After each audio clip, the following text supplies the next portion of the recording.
Den aarhusianske iværksættergruppe Transit har sat sig for at udfordre det aarhusianske hip-publikum med 5 forskellige arrangementer, der skal blande forskellige stilarter inden for kunstens verden.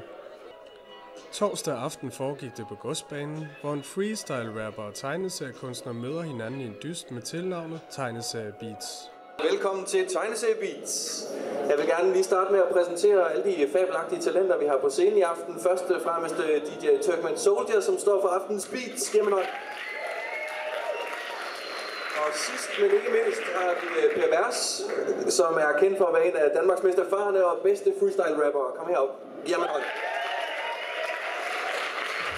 Det er et clash mellem tegneseriestriber og en freestyle-rapper, og så med en DJ med noget musik på, eller som spiller noget musik. Lad os starte med foldetegningen. Take it away! Mens musikken strømmer ud fra DJ'ens højttaler, giver tegnerne sig i kast med foldetegningen, som er første rundes udfordring. Stikordene trækker den fra en høj hat, som er gået på tur blandt aftens publikum.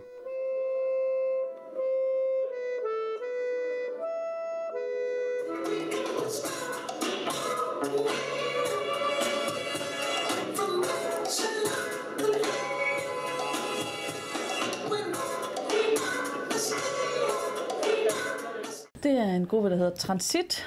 En gruppe af 8 unge mennesker i Aarhus, som har rigtig gerne vil lave noget med musik og iværksætteri, og som er blevet udvalgt til at dygtiggøre sig inden for det her. Det har vi fået nogle penge til.